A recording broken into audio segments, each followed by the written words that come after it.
So good afternoon, good afternoon. Third and fourth के अलावा पहले 5 में कोई डाउट नहीं है? तो बच्चों थर्ड वाले क्वेश्चन को देखते हैं। इन्होंने बोला है कि body of mass m accelerate uniformly from rest to a speed v naught in time t naught. Work done on the body till any time t is. बच्चों ये मान लो एक बॉडी हो गई, इसको आपने एक्सेलरेशन दे दिया a के बराबर और t इक्वल टू 0 पे इसकी वेलोसिटी 0 थी और बच्चों t नॉट टाइम पे इसकी वेलोसिटी v नॉट हो गई है। ठीक है बच्चों, ये वाली बात समझ में आई? अच्छा, एक इंफॉर्मेशन और दे रखी है कि एक्सेलरेशन पूरा टाइम यूनिफॉर्म है। क्लियर है? ये तो दे रखे हैं। इन्होंने बोला है कि work done on the body till any time t। तो मान लो मैंने कोई t टाइम ले लिया बीच में ना, t टाइम। इस टाइम पे जो इसकी वेलोसिटी होगी वो ना तो v नॉट के बराबर होगी ना इसके बराबर होगी। t टाइम पे तो बच्चों वेलोसिटी फंक्शन ऑफ टाइम आएगी। ठीक है भाई, ये वाली बात समझ में आई तुम लोगों को? ये वाली बात समझ में आई? अगर तुमसे पूछूं यहां से यहां तक कितना वर्क हुआ तो तुम्हें पता है कि work done by all the forces is equal to change in kinetic energy के बराबर होता है। मतलब half M v square minus का 0 के बराबर वर्क होगा बच्चों। Work done by all is equal to half M v का स्क्वायर। मुझे वी को कैलकुलेट करना है। किसके टर्म्स में कैलकुलेट करना है? तुम यहाँ पर देख पा रहे हो वी नॉट, टी नॉट और टी के टर्म में। ठीक है? अच्छा, ये वी और वी नॉट अलग अलग है, ये वाली बात समझ में आ गई आप लोगों को? अच्छा, एक इन्फॉर्मेशन मेरे को दे रखी है कि वी नॉट जो होगा बच्चों वो ए इंटू टी नॉट के बराबर होगा या नहीं होगा? V naught a into t naught के बराबर होगा या नहीं होगा? अच्छा, वी जो होगा वो ए इंटू टी के बराबर होगा। तो अगर मैं v divided by V naught कर दूं बच्चों तो ये t divided by T naught आ जाएगा। मतलब v की value V naught into T divide by T naught के बराबर आ जाएगी। इसको लाके यहाँ पर रख दो बच्चों। Work done by all the force is equal to half M we not का स्क्वायर टी का square divided by T naught का स्क्वायर। ठीक है? ये ए ऑप्शन बच्चों करेक्ट हो जाएगा इस वाले में ना। सर फर्स्ट वाले में तो बस पहले डिस्टेंस का नहीं, डिस्टेंस नहीं बोलते उसको, डिस्प्लेसमेंट। तो अगर मैं पहले वाले के बारे में बात करूं बच्चों तो उसकी इनिशियल पोजीशन ये दे रखी है, फाइनल पोजीशन ये दे रखी है। We will find the displacement और डिस्प्लेसमेंट आएगा बच्चों r2 वेक्टर माइनस का r1 वेक्टर के बराबर और वर्क हो जाएगा बच्चों फिर f डॉट s के बराबर। ठीक है? कांस्टेंट फोर्स का वर्क पूछा है, यहां से आ जाएगा। डिस्प्लेसमेंट जो आएगा बच्चों दिस माइनस का दिस 11 आई कैप 13 माइनस का दिस प्लस का 11 जे कैप 9 माइनस का दिस प्लस का 15 के कैप। ठीक है? ये होगा बच्चों डिस्प्लेसमेंट। फोर्स आपको पता ही है, ये दे रखा है और इसका वर्क बच्चों हमारे पास आ जाएगा। ठीक है? पहला वाला हो जाएगा, थर्ड वाला हो गया, फोर्थ वाला और एक पूछा है मेरे से पहले 5 क्वेश्चन में। तो फोर्थ वाला क्या कह रहा है? ओके, ये कह रहा है बच्चों block of mass m is suspended by a light thread from an elevator. The elevator is accelerating upward with uniform acceleration a. ठीक है? The work done by the tension on the block during t second.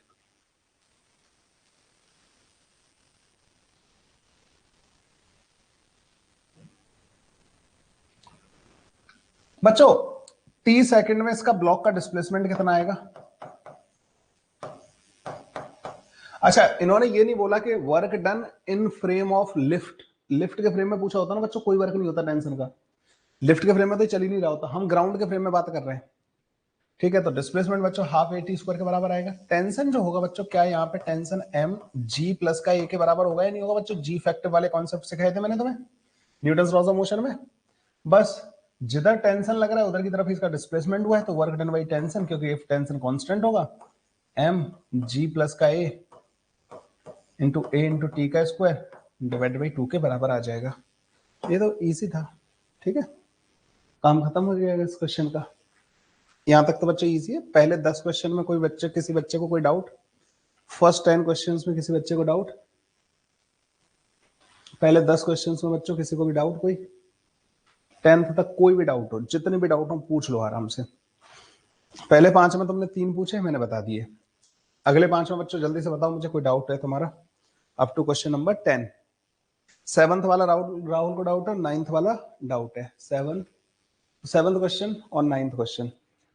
पहले तो मैं बच्चों इसको as illustration ही करा देता था। 6th वाला भी डाउट है। Okay, a small block of mass m is kept on a rough inclined surface. देखो भाई, एक रफ इंक्लाइन सरफेस अपन जो है बना लेते हैं। सो ये हो गया बच्चों रफ इंक्लाइंड सरफेस। तो a small block of mass m is kept on a rough inclined surface of inclination theta fixed in an elevator. The elevator goes down with a uniform velocity v and the block does not slide on the wedge. So पहले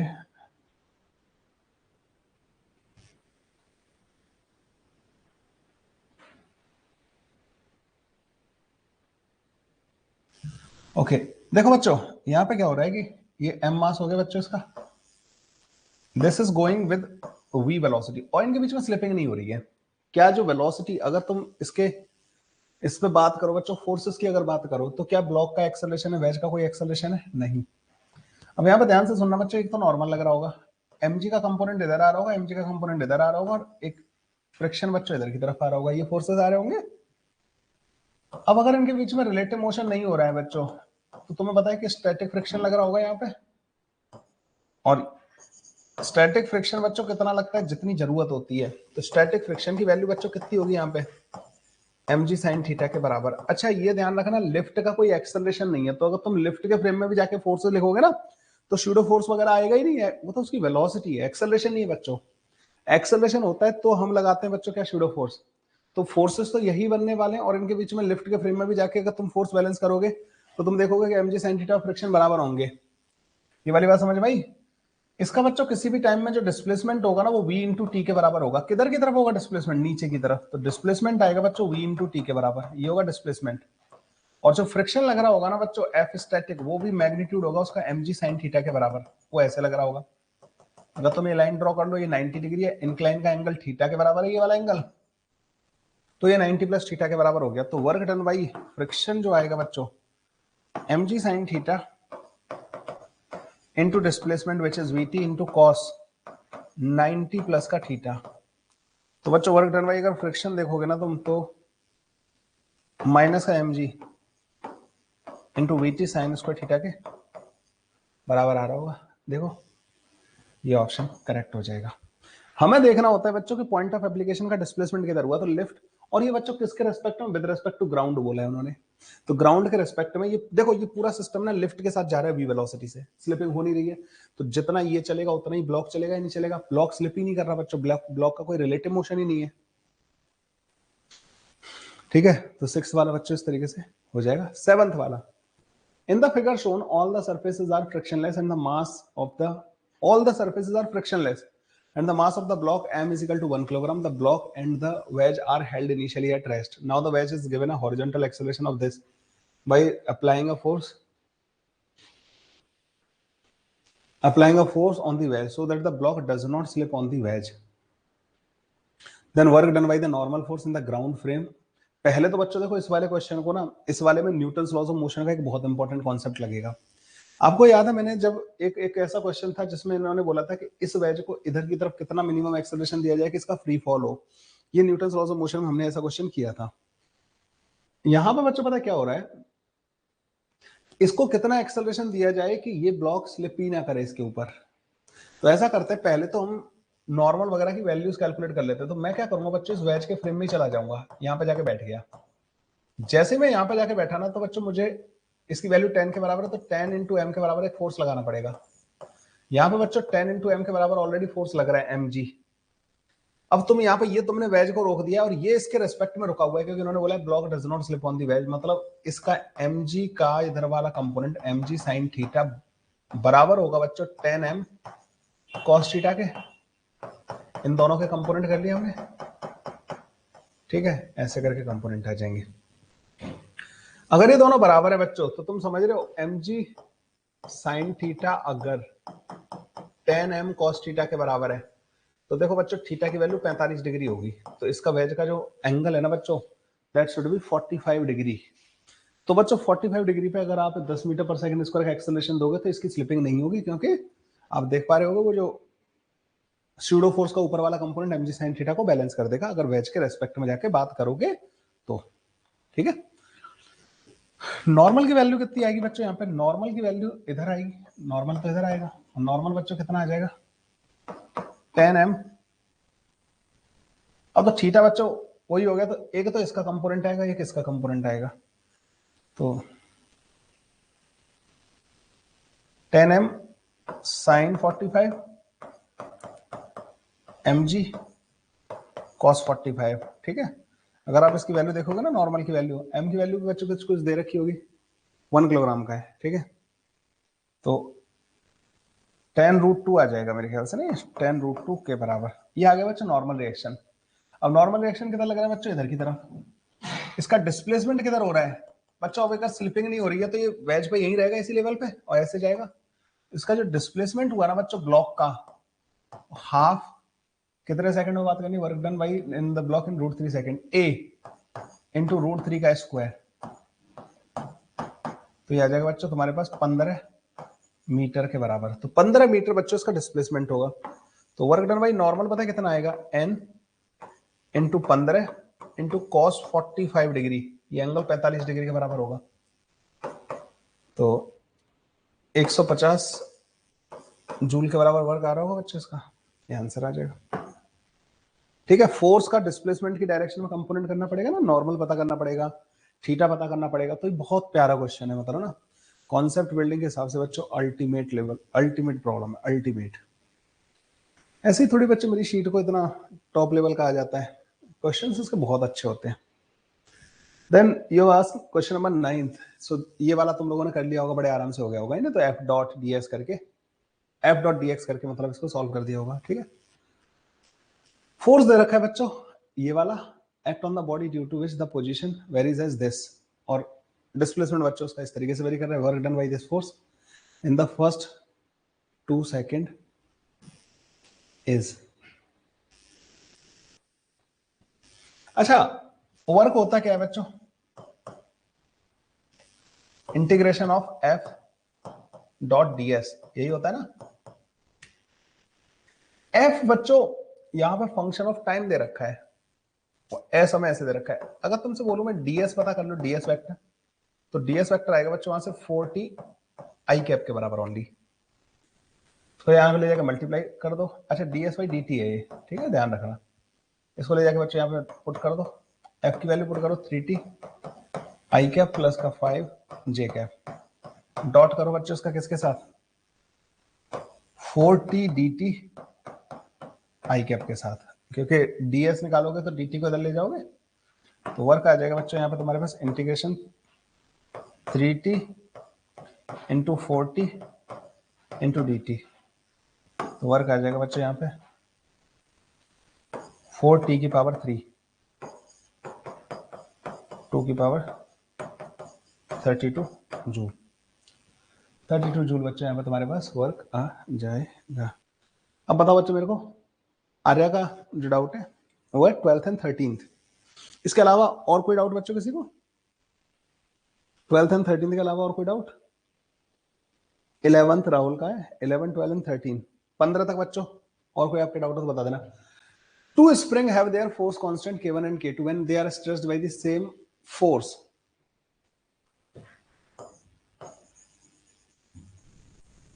देखो बच्चों, तुमने अगर इस पे F force लगाया, इसका spring constant K है, तो K इंटू एक्स जो है ना बच्चों F के बराबर आता है। ये वाली बात समझ में आई तुम्हें, K इंटू एक्स जो है F के बराबर आता है, ठीक है, ये वाली बात समझ में आ गई। तो x की वैल्यू बच्चों यहाँ पे F डिवाइड बाई K1 के बराबर आ जाएगी पहले वाले केस में, और दूसरे वाले केस में बच्चों F डिवाइड बाई K2 के बराबर आ जाएगी, ठीक है। दोनों के x आ गए हमारे पास। No work is done by this force in case of both the spring. नहीं, अब वर्क डन बाई एफ अगर तुम्हें देखना है बच्चों, तो एफ इंटू एक्स के बराबर आएगा वर्क या नहीं आएगा बच्चों। अरे ये बताओ, तुमने यहाँ पे फोर्स लगाया एफ और तुम इसको खींच रहे हो,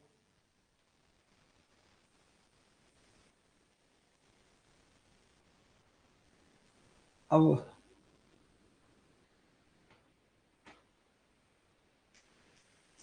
more work is done by this force in the case of spring। यार देखो, अब इसके बारे में इन्होंने ये नहीं बोला कि कांस्टेंट फोर्स है या क्या है। अगर मैं कांस्टेंट कंसीडर करता हूं तभी वर्क तो मैं कंपेयर कर ही सकता हूं। वैसे मैं ये भी कह सकता हूं कि जो फोर्स का जो वर्क है बच्चों, वो कहाँ जाएगा, स्प्रिंग के अंदर स्टोर हो जाएगा, ठीक है, एनर्जी की फॉर्म में स्प्रिंग जो है स्टोर कर लेगी, लेकिन उसमें भी थोड़ा सा लोच आएगा। पर कंपैरिजन तो मतलब आराम से किया जा सकता है, कंपैरिजन में कोई प्रॉब्लम नहीं आएगी। सो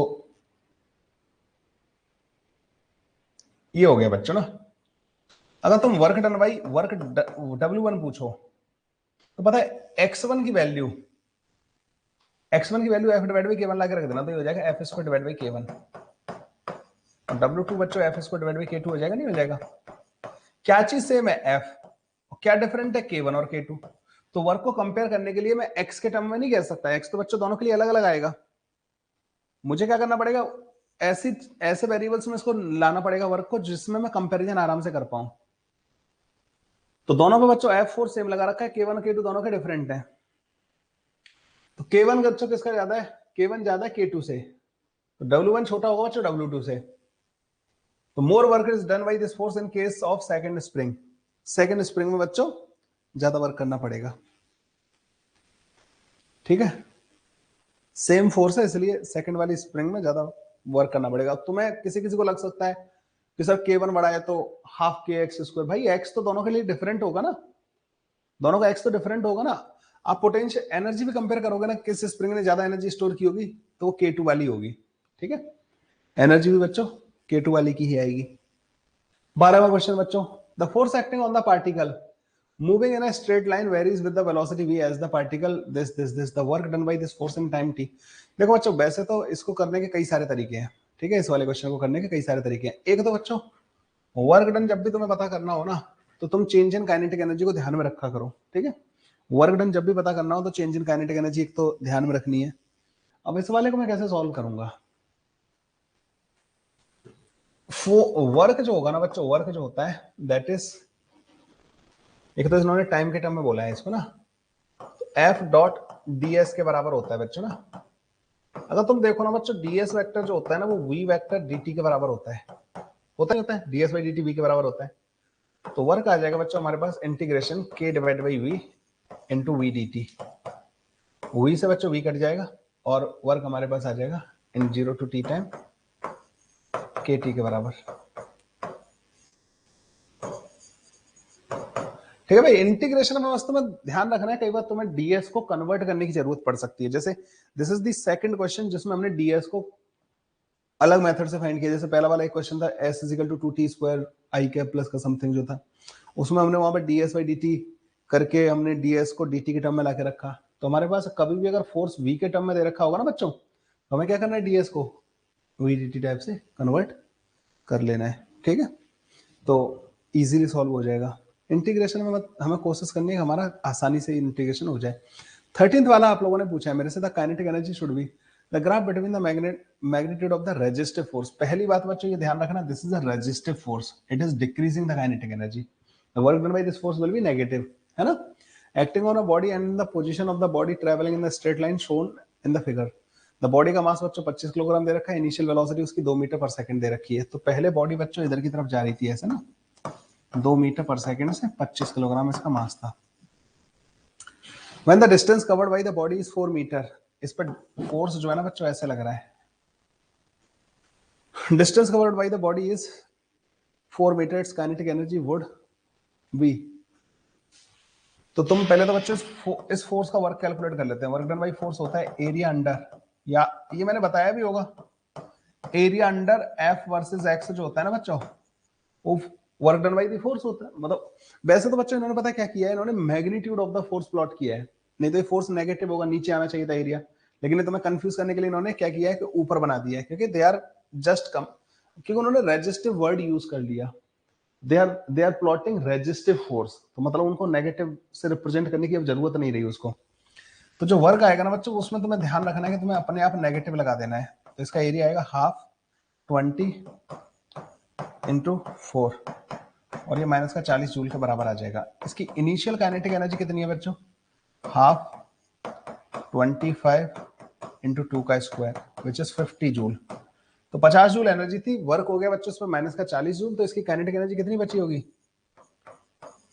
हाँ जी, तो काइनेटिक एनर्जी बची इसके पास 10 जूल के बराबर which is equal to half 25 into v का स्क्वायर। वो भी आ जाएगा बच्चों 2 बाई रूट के अंदर 5, या बस यही पूछा था इन्होंने ना, the kinetic energy would B. ये बहुत अल्टीमेट क्वेश्चन था बच्चों ना, इसकी लैंग्वेज पढ़ना, नहीं तो सिली मिस्टेक हो जाती है। मेरे से भी एक आध बार गलती हुई है इसमें ना, मैं एक्सेप्ट कर रहा हूँ। मैंने इससे शायद एक आध बार मैंने इस पर ध्यान ही नहीं दिया था, मैंने क्या कर दिया था, तुरंत इसका आंसर दे दिया था। क्या 50 और 40 90 है क्या इसमें? नहीं 90 था नहीं, इसलिए मेरा दिमाग ठनका के ये क्या हो गया, ठीक है, क्योंकि पॉजिटिव फोर्स ऊपर की तरफ बना दिया इन्होंने, पर वो वर्ड जो दे दिया ना बच्चों, ये गलती करवा देगा, इसलिए क्वेश्चन को अच्छे से रीड करना है।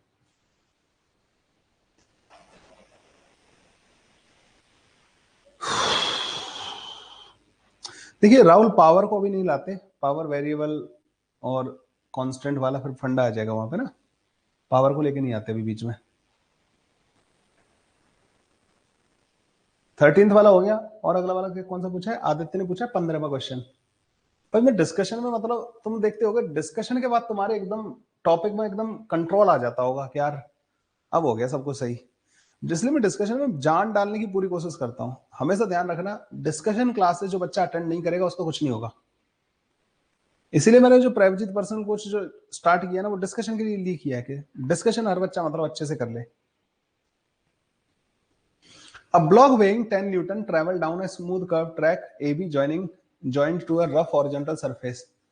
The rough surface has a friction coefficient of this. If the block starts slipping on the track from a point 1 meter above the horizontal surface, the distance it will move on the rough surface is. Okay, बच्चों मान लो यहां तक चल के रुक गया block ना, यहां पर रेस्ट पे आ गया, वेलोसिटी क्या हो गई? 0 हो गई। ये आपसे पूछा है कि रफ सरफेस पे कितनी डिस्टेंस चलेगा। मान लो रफ सरफेस यहां से स्टार्ट हो रहा है, ठीक है। देखो वैसे तो तुम इसको वर्क, अच्छा एक चीज का ध्यान दे रहा हूं ना, वर्क एनर्जी थ्योरम ना हम इनिशियल से फाइनल स्टेट के बीच में लगाते हैं। एक स्टेट हम पहली चूज करते हैं, फाइनल चूज करते हैं। बीच में पार्टिकल ने क्या किया क्या नहीं किया, अगर हम सारे वर्क कैलकुलेट कर पा रहे हैं तो हम इनिशियल और फाइनल ही देख रहे हैं, बीच में हम नहीं देख रहे। जब बच्चों वर्क एनर्जी थ्योरम वगैरह ये कंजर्वेशन प्रिंसिपल जब हम लगाते हैं ना, तो इनमें टाइम का कोई रोल नहीं होता। टाइम कितना लग रहा है हमें कोई मतलब नहीं। यहाँ हम कंजर्वेशन कर रहे हैं कि कोई चीज यहाँ पे थी और वो उतनी ही चीज यहाँ पे होनी चाहिए, that's all. That is called the work energy theorem, या मतलब जो भी कंजर्वेशन प्रिंसिपल होते हैं ना बच्चों, वो इस पे बेसिस पे होते हैं, वो टाइम का कभी ध्यान नहीं देते। अब देखो बच्चों, यहां से यहां तक अलग चीज हो रही है, क्योंकि यहां से यहां तक जब ये जाएगा ना, तो एक तो इस पर नॉर्मल लग रहा होगा और ग्रेविटी लग रही होगी mg, बस ये दो फोर्स लग रहे होंगे यहां से यहां तक। जब यहां पहुंचेगा तो it will have some kinetic energy और फिर ये रफ सरफेस पे एंटर कर जाएगा, there will be friction, normal और mg। अच्छा नॉर्मल तो बच्चों यहां से यहां तक भी कोई वर्क नहीं करेगा और यहां से यहां तक भी कोई वर्क नहीं करेगा। नॉर्मल वर्क क्यों नहीं करेगा? क्योंकि नॉर्मल के हमेशा परपेंडिकुलर मूव कर रहा होगा, ये tangential to this surface move कर रहा होगा, तो नॉर्मल हमेशा सरफेस के परपेंडिकुलर होता है, तो नॉर्मल और वेलोसिटी के बीच में हमेशा एंगल क्या आएगा? 90 डिग्री के बराबर आएगा, तो नॉर्मल तो यहाँ पे बच्चों कोई वर्क करेगा नहीं। अच्छा आपने पीछे बच्चों कुछ क्वेश्चंस देखे जिनमें नॉर्मल ने वर्क किया, जैसे ये वाला वेज वाला जो क्वेश्चन था, इसमें नॉर्मल ने वर्क किया, क्योंकि अगर ये वेज रेस्ट पे होता और ये स्लिप करता तो नॉर्मल वर्क नहीं करता। हो क्या रहा था कि ये चल रहा था, तो ये जो पॉइंट ऑफ एप्लीकेशन है ना, इसकी वेलोसिटी थी और नॉर्मल लग रहा था ऐसे, तो वहां पे बच्चों फिर भी नॉर्मल का वर्क आया, क्योंकि नॉर्मल और डिस्प्लेसमेंट के बीच में एंगल आ गया था। लेकिन मान लो ये रुका होता और ये ऐसे चल के आता इसके अलोंग, तो नॉर्मल वर्क नहीं करता। तो ऐसा रट्टा नहीं मानना है बच्चों पर को ना, नॉर्मल वर्क नहीं करता। अच्छा नॉर्मल के साथ भी ये चीज है बच्चों की, दो बॉडी अगर एक दूसरे के साथ कांटेक्ट में है और पूरा टाइम कांटेक्ट में रह रही है, तो पूरे सिस्टम पे नॉर्मल का वर्क 0 आता है। सिस्टम पे जैसे कल फ्रिक्शन वाले केसेस कराए थे ना, सेम तरीके से, क्योंकि एक बॉडी पे नॉर्मल इधर लग रहा होगा, दूसरी पे इधर लग रहा होगा, तो इस बॉडी पे देखोगे तो एक पे पॉजिटिव वर्क करेगा, दूसरी पे नेगेटिव करेगा, उतना ही दोनों कांटेक्ट में पूरा टाइम, तो नॉर्मल का वर्क बच्चों हमेशा सिस्टम पे 0 आ जाएगा। एक बॉडी पे नॉन 0 आ सकता है, लेकिन सिस्टम पे 0 आ जाएगा। ओके अब इसके बारे में बात करते हैं। तो देखो बच्चों, कुछ बच्चे क्या करते हैं कि वो वर्क एनर्जी यहां से यहां तक अलग लगाते हैं और फिर यहां से यहां तक अलग लगाते हैं। मैं कह रहा हूं कि हमें क्यों मतलब, अगर मैं यहां से यहां तक सारे वर्क कैलकुलेट कर सकता हूं तो मैं डायरेक्ट वर्क एनर्जी यहां से यहां तक लगाऊंगा ना। तो इनिशियल काइनेटिक एनर्जी बच्चों इसकी है क्या? 0 के बराबर। एक मिनट बच्चों ना, यार मेरी आंखों में ना प्रॉब्लम होने लगती है इससे।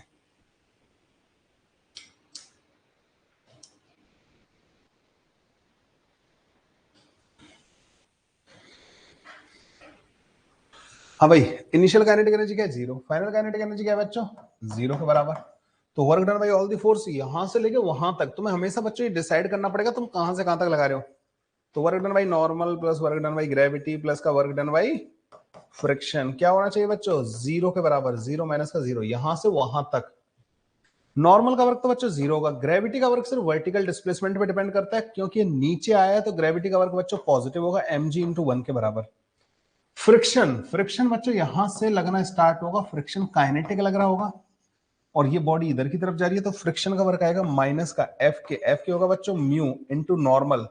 इस सरफेस पर नॉर्मल किसके बराबर होगा, mg के बराबर, into d is equal to 0। तो डी की वैल्यू आ जाएगी बच्चों तुम्हारे पास 1 डिवाइडेड बाई म्यू के बराबर, 1 डिवाइड बाई 0.2 मतलब 5 मीटर के बराबर। काम हो गया खत्म। 15वां क्वेश्चन बच्चों आपको समझ में आया?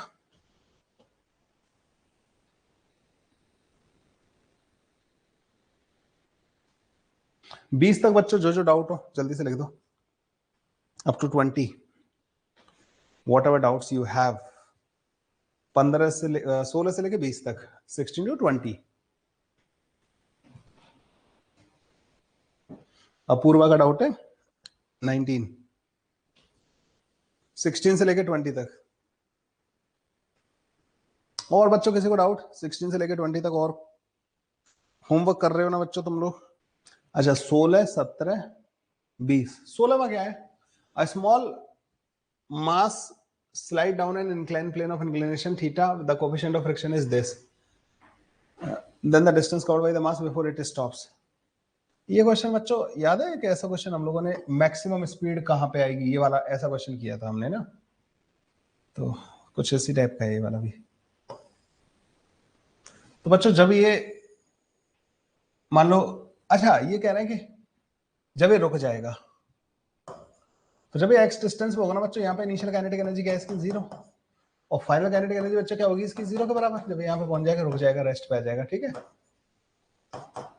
मान लो ये डी डिस्टेंस चल के रुका है, कितना डिस्टेंस चला है इसने, डी, तो डी डिस्टेंस चल के बच्चों ये रुक गया यहाँ पे ना। ओके, अब यहाँ पे बच्चों किस किसने वर्क किया होगा?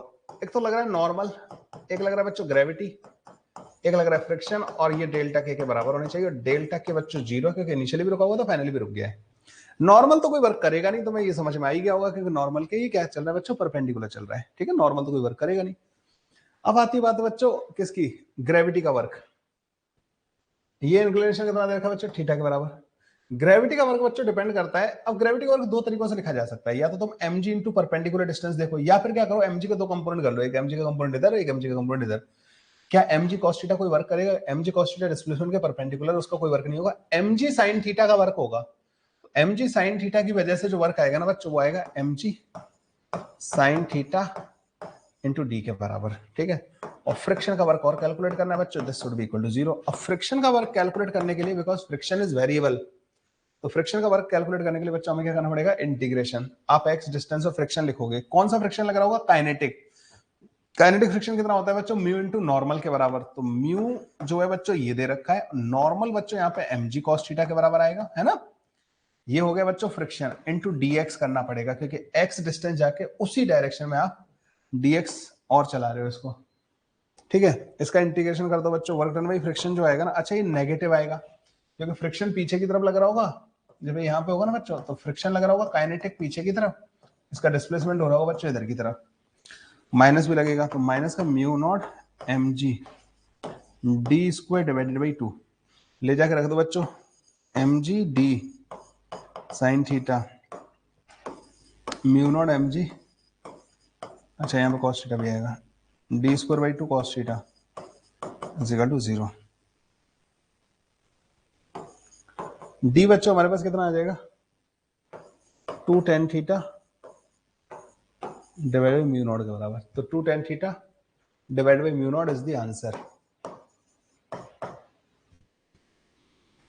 ठीक है, समझ गए।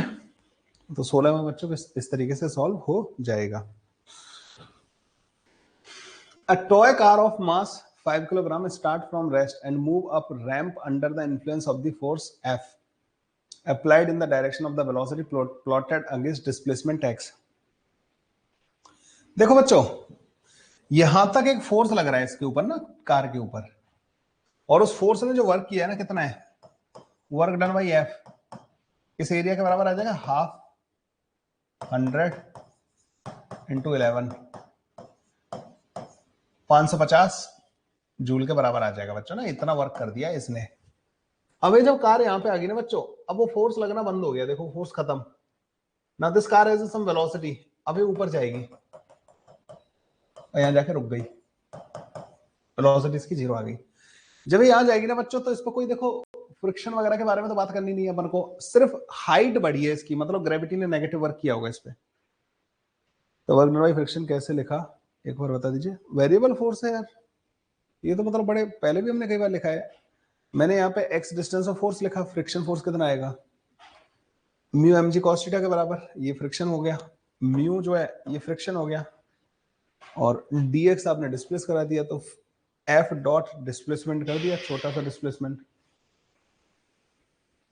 यश एक बार उसमें फोन में कॉल देखो, कल जो आए इसको।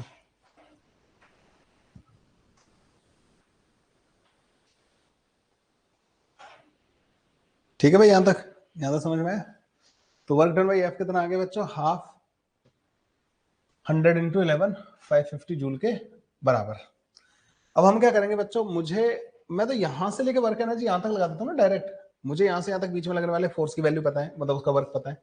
तो work done by F plus work done by gravity plus work done by normal is equal to delta के।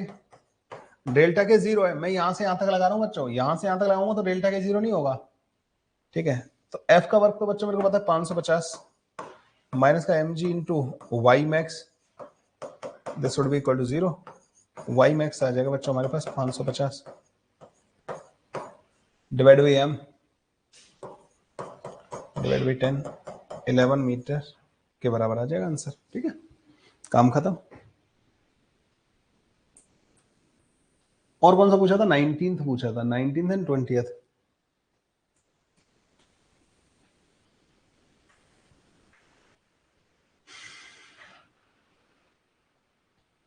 A 10 kilogram block is pulled in the vertical plane along the frictionless surface in the form of the arc of radius 10 meter. The applied force is 200 Newton as shown in the figure. The block starts from the rest at A. The velocity B would be at B would be. देखो बच्चों ध्यान से सुनना, बहुत प्यारा question है ये। पहले रस्सी ऐसे थी, आपने यहां पे फोर्स लगाना चालू कर दिया, F 200 न्यूटन के बराबर। ठीक है, अच्छा ये बताओ मेरे को कि ये अगर 10 मीटर है तो ये भी 10 मीटर होगा और ये भी 10 मीटर होगा। यहाँ ब्लॉक ऐसे रखा हुआ था, ब्लॉक बच्चों ऐसे करके गया, तो तुम ये है इसका पॉइंट ऑफ एप्लीकेशन, किसका, फोर्स का।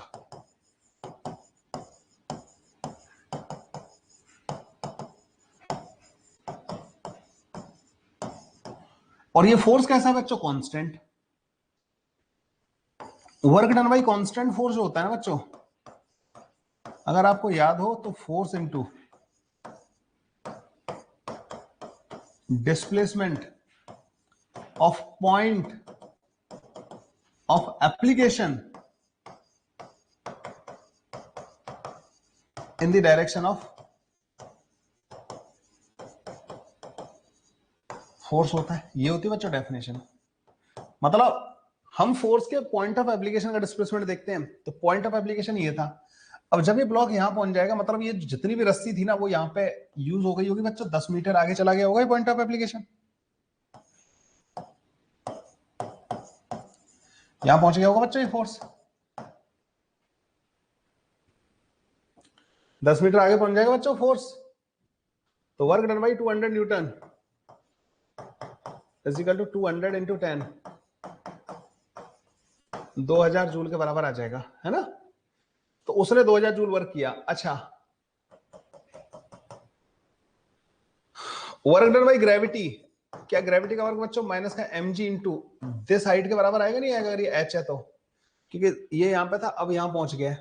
ठीक है, अगर आप देखोगे 60 डिग्री है, ये 10 है, तो ये 5 मीटर होगा, तो ये भी बच्चों 5 मीटर के बराबर होगा, तो एम जी इंटू 5 ये ग्रेविटी का वर्क होगा बच्चों। ब्लॉक बच्चों 10 किलोग्राम का है, तो माइनस का 500 जूल वर्क आ जाएगा बच्चों ग्रेविटी का। तो work done by gravity plus work done by normal plus work done by F is equal to delta K. Normal तो बच्चों वर्क करेगा नहीं, नॉर्मल के तो पूरा टाइम परपेंडिकुलर मूव कर रहा होगा। ग्रेविटी का वर्क माइनस का 500 प्लस का 2000 is equal to half m v v का स्क्वायर माइनस का 0। एम की वैल्यू रख दो, 5 से डिवाइड कर देना, 1500 आएगा, 300 आ जाएगा। B B equal to 10√3 17.32 metre per second will be the answer. ठीक है, this will be the answer. Again एक बहुत ही ब्यूटीफुल क्वेश्चन हम लोगों ने निपटा दिया। 20th वाला पूछा, a man who is running has a half of the, इसमें तो बच्चों लैंग्वेज का बहुत बड़ा लोचा है। A man who is running has half the kinetic energy of the boy of half his mass. तो बॉय का मास बच्चों हम m मान लेते हैं, ठीक है। इसका मास होगा मैन का 2m। इसकी जो काइनेटिक एनर्जी है ना मैन की, काइनेटिक एनर्जी ऑफ बॉय, तो kinetic energy of man has half the kinetic energy of the boy, तो kinetic energy of boy divided by 2 के बराबर है। The man speeds up by 1 metre पर second and then they has the same kinetic energy. ठीक है, अब मान लो इसकी स्पीड मान लो vm, इसकी स्पीड मान लो vb। जब आपने मैन की स्पीड, अब इसको लिखो यहां पे ना, half 2m into V M का square is equal to half m into B B का स्क्वायर। ठीक है, एक रिलेशन तो ये आ गया। जब इसकी स्पीड vm प्लस 1 हो गई है तो हाफ 2m vm प्लस 1 का स्क्वायर इज इक्वल टू, अब वो बॉय की वेलोसिटी के बराबर, बॉय की काइनेटिक एनर्जी के बराबर काइनेटिक एनर्जी हो गई है। इन दोनों से vm कैलकुलेट कर लोगे, दोनों को डिवाइड कर दो, vm कैलकुलेट कर लो। ठीक है, यू गेट द आंसर।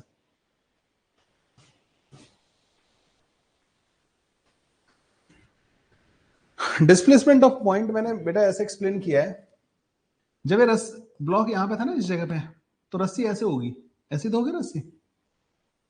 ठीक है, मतलब यहाँ पे 10 मीटर रस्सी थी, और जब ये ब्लॉक यहाँ पे पहुंच जाएगा तो ये जितनी भी रस्सी यहाँ पे थी वो सारी की सारी यहाँ यूज हो गई होगी, यहाँ पहुंच गया होगा ना पॉइंट जिस जगह पे फोर्स लग रहा है, एंड जो है 10 मीटर चल जाएगा ना, और यहाँ जो रस्सी थी वो वहां पे यूज हो गई ना।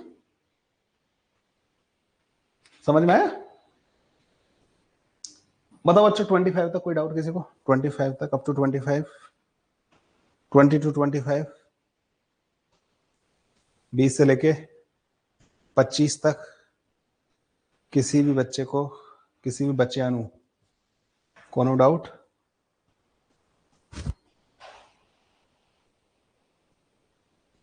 बाईस, वाह, तीनों बच्चों को डाउट है 22। हाँ, उसके अलावा और कोई हो तो बता दो। 22, 23, 25, 21 में ये 21, 22, 23, 25।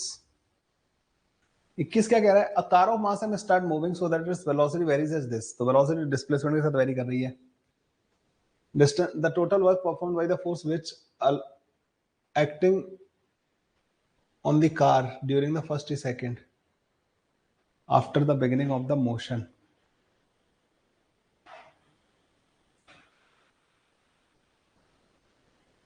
अच्छा बच्चों, इनिशियल वेलोसिटी क्या होगी?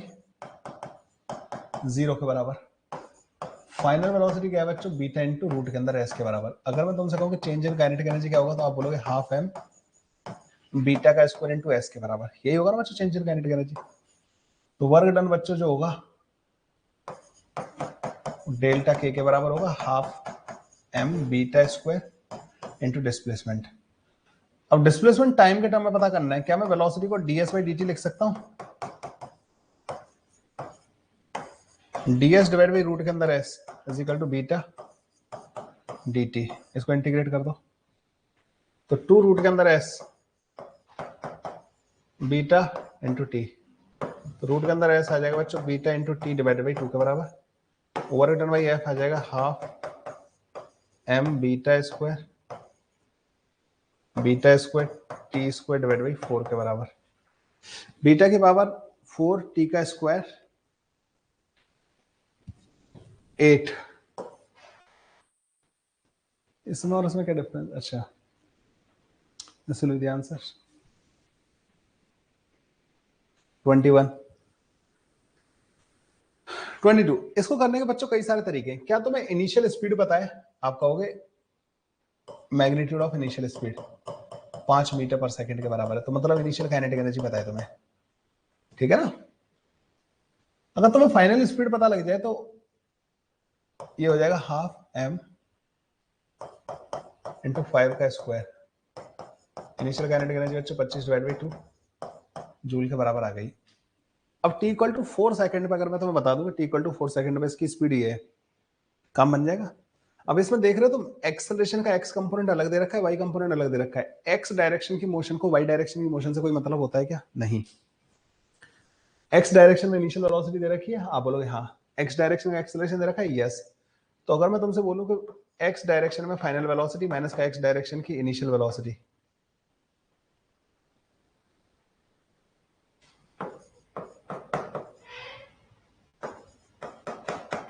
क्या ये area under ax versus t नहीं होना चाहिए बच्चों? याद है एक्सेलरेशन वर्सेस टाइम का जो एरिया होता है बच्चों, एरिया अंडर द कर्व जो होता है वो चेंज इन वेलोसिटी देता है, ठीक है। तो 4 सेकंड में बात कर रहे हैं बच्चों ना, ये 4 सेकंड के बराबर है, तो बच्चों ये फिर 3 सेकंड के बराबर होगा। ये एरिया आएगा बच्चों हाफ 4 इंटू 3 मतलब 6 के बराबर आ जाएगा। तो x डायरेक्शन में final velocity is equal to 6 और ये माइनस का है, तो माइनस का 3, तो ये 3 के बराबर आ जाएगा, ठीक है। तो फाइनल x कंपोनेंट जो आएगा ना बच्चों वेलोसिटी का, वो 3 आएगा पॉजिटिव का। पहले नेगेटिव का था, पॉजिटिव का हो गया। अब इधर आ जाओ, 4 सेकंड बाद अगर देखोगे ना बच्चों, ये हो जाएगा 3 के बराबर और ये 1 के बराबर है। अगर तुम इसका एरिया देखोगे ना तो ये v फाइनल इन y डायरेक्शन माइनस का 4 इज इक्वल टू ये एरिया नेगेटिव आएगा। और कितना आएगा बच्चों? ये 4 है यहां से यहां तक, तो 4 तो ये हो गया, और इसका कितना आएगा? 6, 4 और 6 10, तो माइनस का 10। तो v फाइनल इन y डायरेक्शन जो आएगा ना बच्चों, वो माइनस का 6 के बराबर आ जाएगा। 3 हाफ 4 इंटू 3, 6 आ गया, 6 6 10। अगर मैं फाइनल स्पीड देखूं ना बच्चों, तो रूट के अंदर 3 का स्क्वायर प्लस 6 का स्क्वायर आ रही है। Final kinetic sorry half m into this 9 plus का 36, ये आ जाएगा 45। तो 45 डिवाइड बाई 2 बच्चों फाइनल काइनेटिक एनर्जी हो गई। इनिशियल काइनेटिक एनर्जी कितनी थी बच्चों? 25 divide by 2। Change in kinetic energy कितना हो गया बच्चों? 20 divide by 2 which is 10 joule, ठीक है। The answer is 10 joule. मैंने पहले ही बोल दिया बच्चों, शीट जिसने लगा ली उसने जिंदगी बना ली, है ना। शीट जिसने लगा ली उसने जिंदगी बना ली। ये लाइन बहुत फिट बैठती है भाई। मैं देखता हूँ लोग बच्चों को, अगर तुम जी एडवांस लेवल पर पढ़ा रहे हो भाई, ऐसे लेवल तक क्वेश्चन कराने पड़ेंगे ना, और दे टेक टाइम। डिस्कशन ऐसे होते हैं इनके। तुमने एक और पूछा था बच्चों 23 और 25, ठीक है। 23 में क्या है? For the path P Q R in the conservative force field the amount of work done in carrying a body from P to Q, P to Q 5 joule, Q to R 2 joule,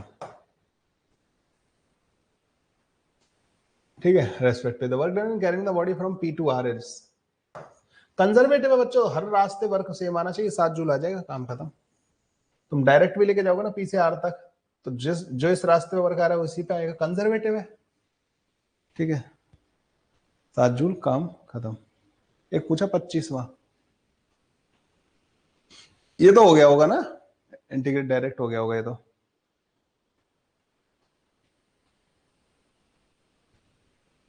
अब ये वाला है बच्चों ना, ये मैंने तुम्हें कराया भी था।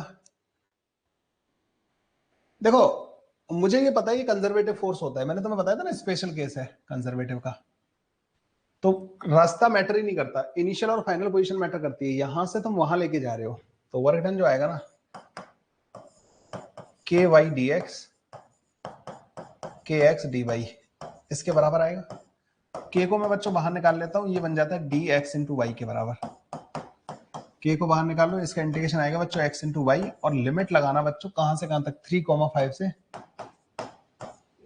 5,7 तक। शायद लिमिट में ना लगी होंगी तुम पे ना, के 5 इंटू 7 माइनस का 3 इंटू 5, 35 माइनस का 15, 20 के।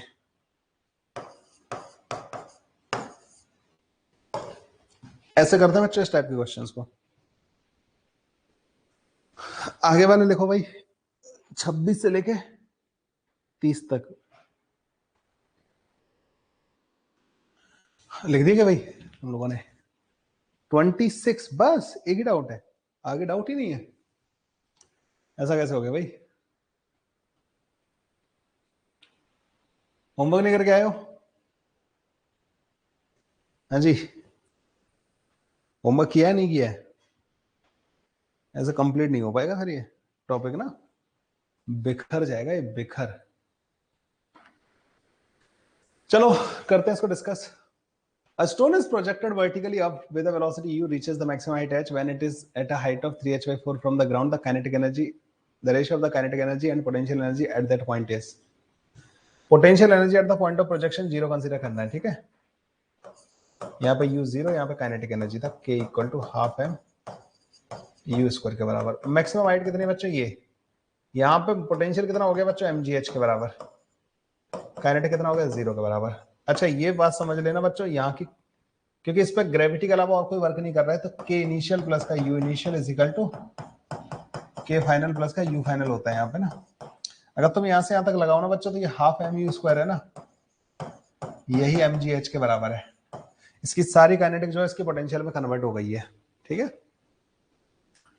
जब ये हाइट बच्चों 3h/4 पे होगा तो उस टाइम पे पोटेंशियल एनर्जी होगी 3mgh/4 के बराबर।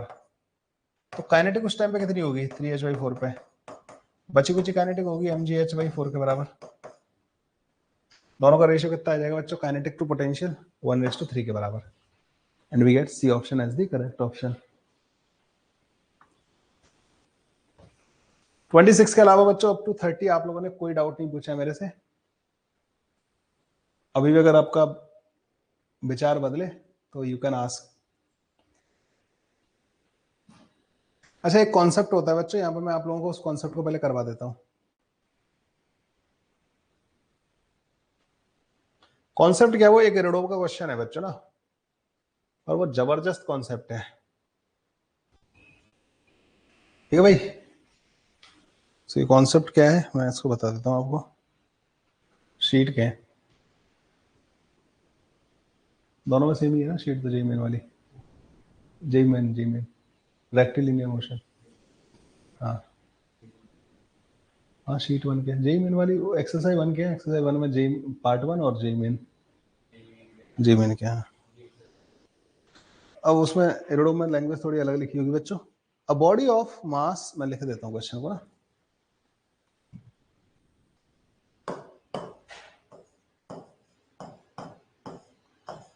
A body of mass m was slowly hauled up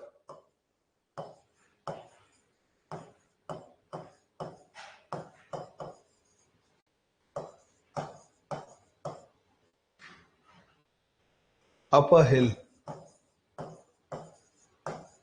कल कराना चाहता था लेकिन कल टाइम नहीं मिला बच्चों इस वाले क्वेश्चन के लिए ना। By a force, by a variable force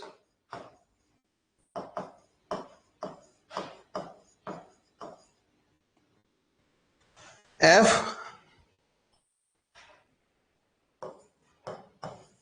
which is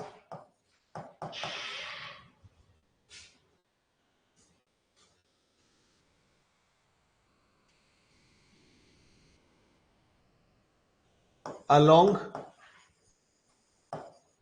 the tangent to path at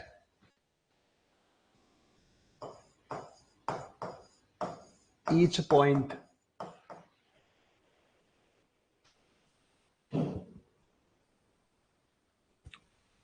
then for A to B find number 1 work done by gravity, work done by friction, work done by F, ठीक है। अब diagram बना देता हूं, question में diagram भी दे रखा है। सो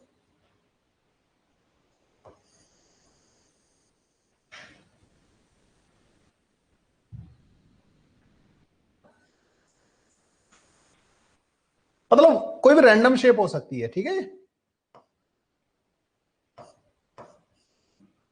एम मास की बॉडी है, you are applying a force this, friction coefficient बच्चों म्यू के बराबर दे रखा है, this side is h, this distance is d, ठीक है बच्चों। हाइट एच दे रखी है बच्चों, डिस्टेंस डी दे रखी है, और म्यू सरफेस का फ्रिक्शन कोएफिशिएंट दे रखा है, और बच्चों ये सारी इंफॉर्मेशन आपको दे रखी है। हाँ मतलब 26 वाले को, 26 वाला ही है ना इसके बाद, हाँ 31 वाला समझाने के लिए ये वाला पहले समझना जरूरी है। तो आप एक बार ट्राई करोगे इस क्वेश्चन को, करें बच्चों इसको सॉल्व, इस वाले क्वेश्चन को। क्या कह रहा है बच्चों ये वाला क्वेश्चन जो है, देखो बच्चों जब ये बॉडी किसी भी जगह पे होगी ना, यहाँ पे, अब इसका रेडियस ऑफ कर्वेचर बच्चों अलग अलग जगह पे अलग अलग है। एक तो इन्होंने ये बोला है कि velocity is tending to zero, slowly, ये वर्ड बहुत इंपॉर्टेंट है बच्चों, स्लोली मूव कर रहा है ये, ठीक है। So this is moving slowly.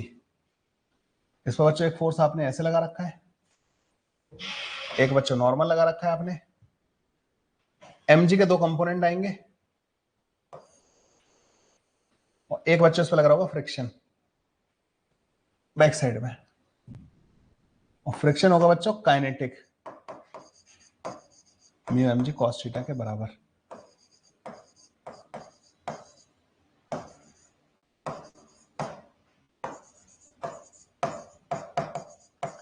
अब यहां पे बच्चों ये जो लिखा है ना बच्चों, ये only if block moves slowly. आप बोलोगे सर क्या बात कर दी, ओनली क्यों लिखा आपने, अगर तेज चलेगा तो हम म्यू इंटू एन नहीं लिख सकते।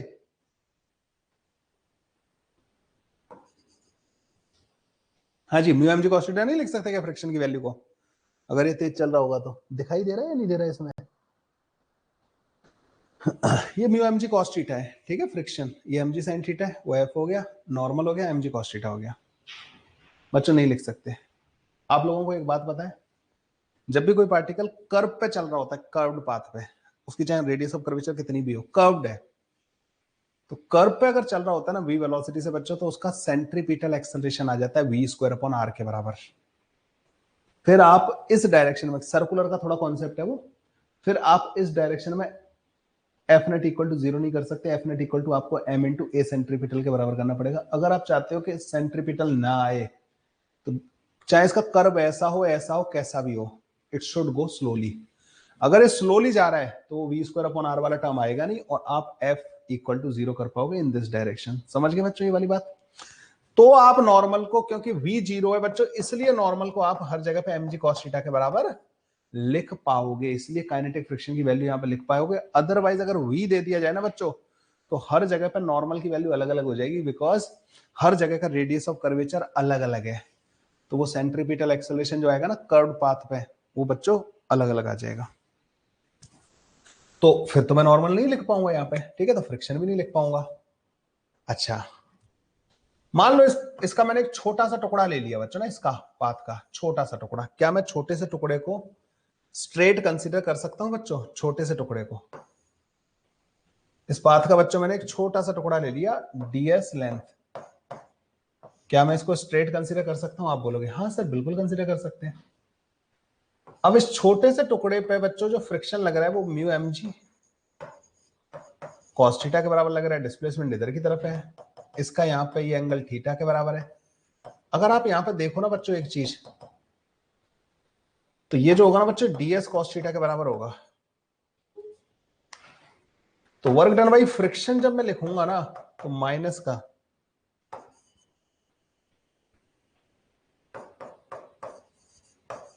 Mu mg cos theta, minus का म्यू mg cos थीटा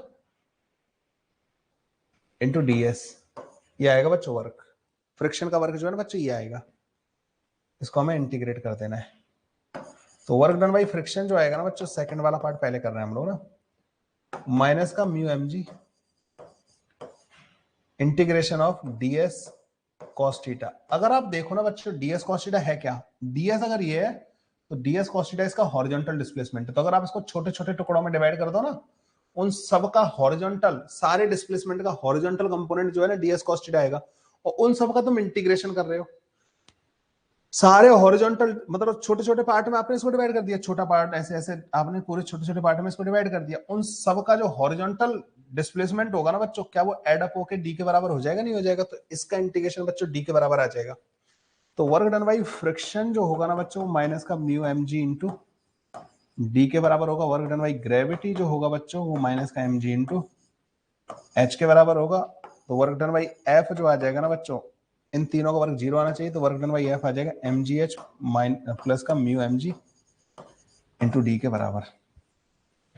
इस वाले केस में सिर्फ फ्रिक्शन का वर्क भी जैसे ऐसे आ जाता है कि फ्रिक्शन का वर्क सिर्फ हॉरिजॉन्टल डिस्प्लेसमेंट पे डिपेंड करता है, हॉरिजॉन्टल डिस्प्लेसमेंट पे डिपेंड करता है। लेकिन ध्यान रखना, this block should move slowly.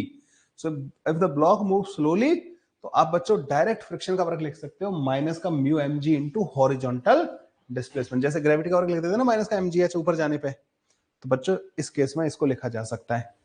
अब आपको ये जरूरी नहीं है बच्चों, अगर आप ब्लॉक को स्लोली मूव करा रहे हो ना बच्चों, इवन इस वाले रास्ते पे भी, बशर्ते वो स्लोली मूव करके गया है, तो फ्रिक्शन का वर्क सिर्फ इस पे डिपेंड करेगा। म्यू फ्रिक्शन कोएफिशिएंट दे रखा है, स्लोली जा रहा है अगर, है ना, तो वर्क डन बाई फ्रिक्शन बच्चों इसमें भी माइनस का mu M G into D के बराबर होगा। कैसा लगा बच्चों ये वाला कॉन्सेप्ट?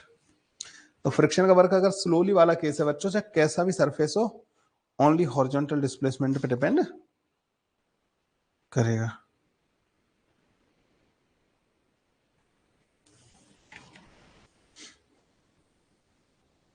अब आ जाओ बच्चों अपने वाले क्वेश्चन पे ना, क्या कह रहा है अपना question? Figure shows a body of mass 1 kg from shifted from the A to D on the inclined plane by applying a force slowly such that the block is always in contact with the plane. Neglect the jerk experienced by the points B and C. Work done by the forces. तो force का work कितना आएगा बच्चों? Work done by friction plus का work done by gravity के बराबर, मतलब negative of, क्योंकि स्लोली लेके गए, काइनेटिक एनर्जी तो चेंज हुई नहीं है ऊपर तक, काइनेटिक एनर्जी में कोई चेंज नहीं आया, स्लोली लेके जा रहे हैं ना अपन इसको, तो काइनेटिक एनर्जी में कोई चेंज नहीं आया। तो फ्रिक्शन का वर्क कितना आएगा बच्चों?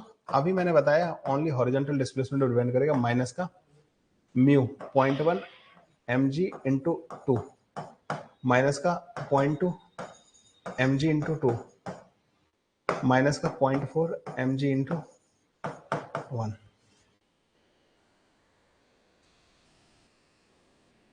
तो वर्क डन बाई फ्रिक्शन आ जाएगा बच्चों mg के बराबर, माइनस का 10 के बराबर। वर्क डन बाई ग्रेविटी कितना आएगा बच्चों?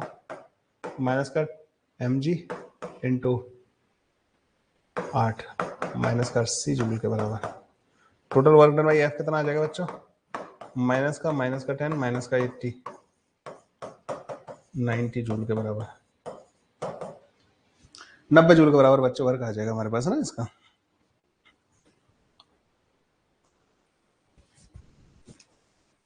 समझ गए बच्चों कैसे करते हैं इस टाइप के क्वेश्चंस को? तो स्लोली वाला वर्ड अगर तुम्हें मिले ना बच्चों, ये जेई एडवांस में बहुत जल्दी आएगा बच्चों ने क्वेश्चन। जैसे जैसे मैंने वो जिस इंट्यूशन के साथ मैं बोलता था ना उस वाले क्वेश्चन के लिए, कौन सा वाला, जो ग्रेविटी की वैल्यू आधी कर दी हाईएस्ट पॉइंट पे जाके, फिर अगली बार वो जो लैंप वाला क्वेश्चन मैं इतने दिन से कराता आया, एडवांस में आगे इस क्वेश्चन को मैं कराता रहूंगा जब तक ये, मतलब ये कॉन्सेप्ट जो पिछला वाला ना, this concept they will definitely ask in JEE advance है, ये इसमें ये एडवांस का कॉन्सेप्ट है ये ना, मटेरियल एडवांस का ये।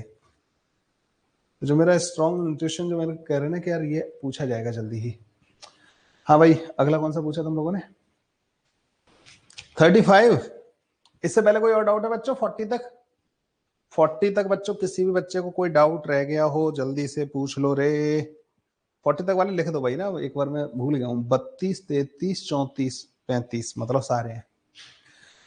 Block of mass m is placed inside a hollow cylinder of radius r whose axis is kept horizontally initially system was at rest, now the cylinder is given a constant acceleration 2g in the horizontal direction.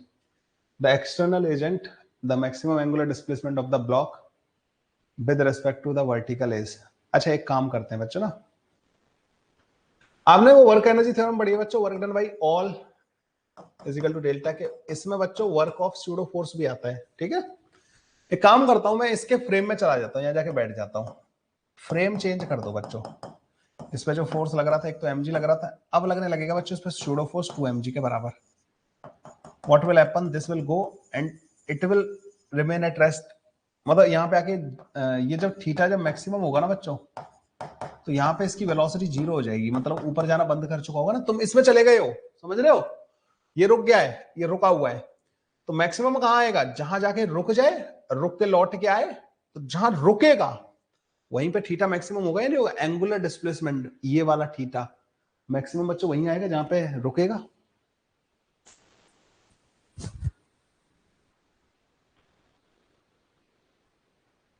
समझ में आया ये वाली बात। तो बस इस वाले फ्रेम में वर्क एनर्जी थ्योरम लगा दो बच्चों। वर्क एनर्जी थ्योरम फ्रेम पे डिपेंड कर, फ्रेम अलग अलग फ्रेम किसी भी फ्रेम में लगा सकते हो आप लोग ना, बशर्ते you are considering all the forces properly and taking displacement in that frame only, ठीक है, फ्रेम में लगा सकते हो बच्चों। तो मैं लिखूंगा work done by pseudo force, work done by gravity plus work done by normal plus work done by friction, तो है ही नहीं बच्चों यहाँ पे, तो these all are equal to change in kinetic energy. यहाँ पे वेलोसिटी 0 थी और वहां पे भी बच्चों 0 हो गई है। हम ऐसी दो स्टेट के बीच में लगा रहे हैं change in work energy theorem, जहां पे इसकी काइनेटिक एनर्जी में चेंज 0 आ रहा है, मतलब इनिशियली रेस्ट में था, फाइनली भी ऊपर जाके रुक गया है। स्यूडो फोर्स का वर्क बच्चों देखो, स्यूडो फोर्स पूरा टाइम इधर की तरफ लग रहा होगा 2mg। अगर मैं देखूं तो स्यूडो फोर्स की डायरेक्शन में डिस्प्लेसमेंट ये होगा, ये r होगा बच्चों, तो ये r साइन थीटा के बराबर होगा, और ये तो मैं पता होगा r1 r cos थीटा होता है ये, तो ये जो होगा ना बच्चों, ये r1 माइनस का cos थीटा के बराबर होता है। तो स्यूडो फोर्स का वर्क लिख रहा हूं बच्चों मैं 2mg r sine theta. Gravity का वर्क लिख रहा हूं बच्चों माइनस का mg r1 माइनस का cos theta is equal to 0। ये बच्चों कैंसिल आउट हो जाएगा, 2 sine theta is equal to 1 minus का cos थीटा। इसको लिख सकता हूं 4 sine theta divide by 2 into cos theta divide by 2 is equal to 2 sine square theta divide by 2। Sine theta by 2 से साइन थीटा बाई 2 काट देना बच्चों, tan theta divide by 2 is equal to 2 tan inverse 2 tan inverse 2 बच्चों हमारे पास answer आ जाएगा। समझ गए बच्चों। तो ये बहुत ही अच्छा एक work done by pseudo force का एक इलस्ट्रेशन हो गया।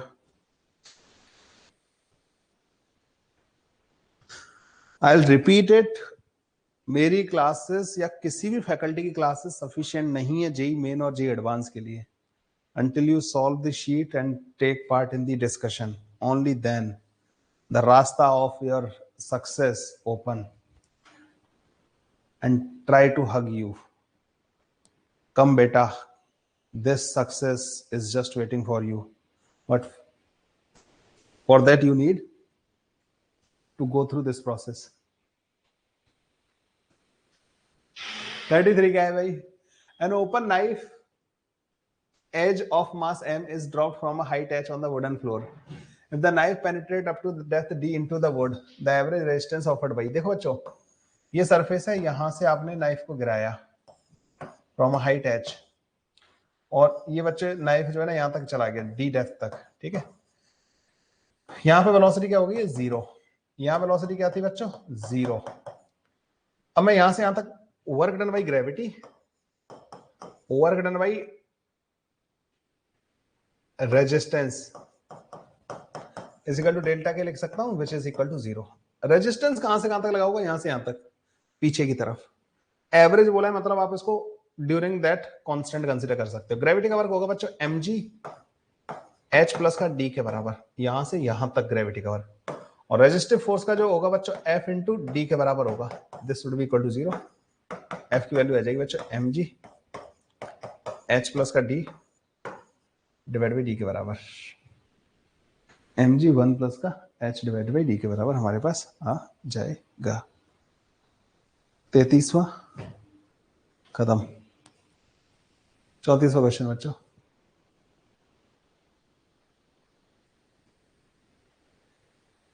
in the figure a block slide along the track from one level higher to this v not they रखा है। ये कह रहे हैं कि यहां पे d डिस्टेंस चल के रुक जाएगा, मतलब वेलोसिटी यहां पे 0 हो गई d डिस्टेंस चल के। तो फाइनल स्टेट बच्चों में इसी को ले रहा हूं वर्क एनर्जी लगाने के दौरान, और इनिशियल में इसको ले रहा हूं। Work done by friction plus work done by normal plus work done by gravity plus का वर्क डन बाई और कौन है, फ्रिक्शन नॉर्मल ग्रेविटी, बस is equal to K final minus का के इनिशियल। यहां रुक गया है, के फाइनल हो गया 0 के बराबर। के इनिशियल बच्चों इसको दे रखा है। फ्रिक्शन का वर्क जो आएगा बच्चों वो कितना आएगा, बस सिर्फ इतनी रीजन में आएगा, म्यू 0.6 mg इंटू डी, और ये नेगेटिव खाएगा। नॉर्मल का वर्क तो बच्चों 0 ही आएगा पूरा टाइम, ठीक है, ये तो 0 हो जाएगा। ग्रेविटी का वर्क बच्चों सिर्फ वर्टिकल डिस्प्लेसमेंट पर डिपेंड करता है। इनिशियल स्टेट ये थी, फाइनल ये हो गई, तो माइनस का mg into H is equal to minus का हाफ एम वी नॉट का स्क्वायर। माइनस माइनस पूरे में से उड़ा देते हैं। m की वैल्यू क्या है बच्चों, m की वैल्यू, m की भी उड़ा ही देते हैं वैल्यू, और क्या दे रखा है, वी नॉट दे रखा है 6 का स्क्वायर, तो ये हो जाएगा 18। d बच्चों हमें पूछा है इन्होंने, तो 6d प्लस का जी एच, एच कितना दे रखा है 1.1, तो ये हो जाएगा 11। 6d is equal to 7, d equal to 7 divide by 6, 1.17। This was the question number 34. 35.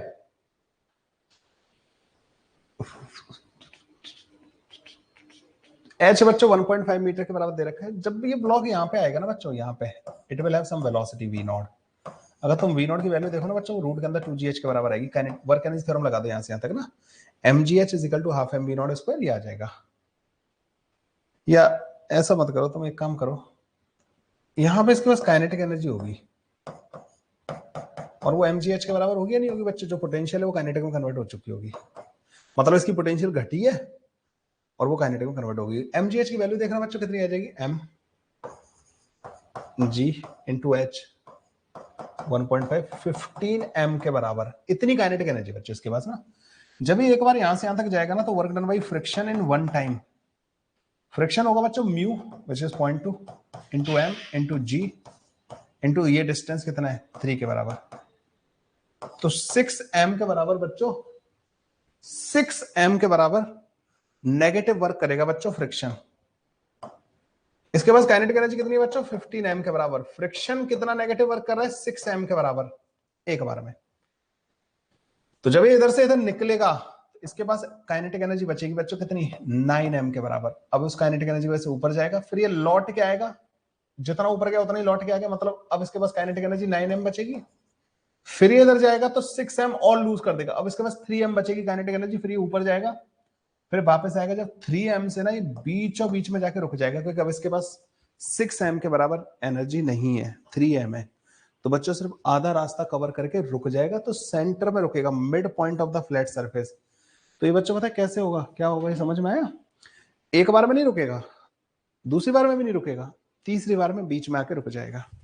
Friction हर बार यहाँ पे कितना एनर्जी का लॉस कराएगा बच्चों, 6m के बराबर एनर्जी का लॉस फ्रिक्शन हर बार करा रहा होगा यहाँ पे। ठीक है बच्चों, 35 तक आज हम रोकते हैं इसको, स्प्रिंग वाला रह गया खैर, ठीक है। अच्छा, आपको मैंने 51 तक होमवर्क ऑलरेडी दे रखा है ना, तो 35 से 51 कुछ क्वेश्चंस कल डिस्कस करेंगे हम लोग ना।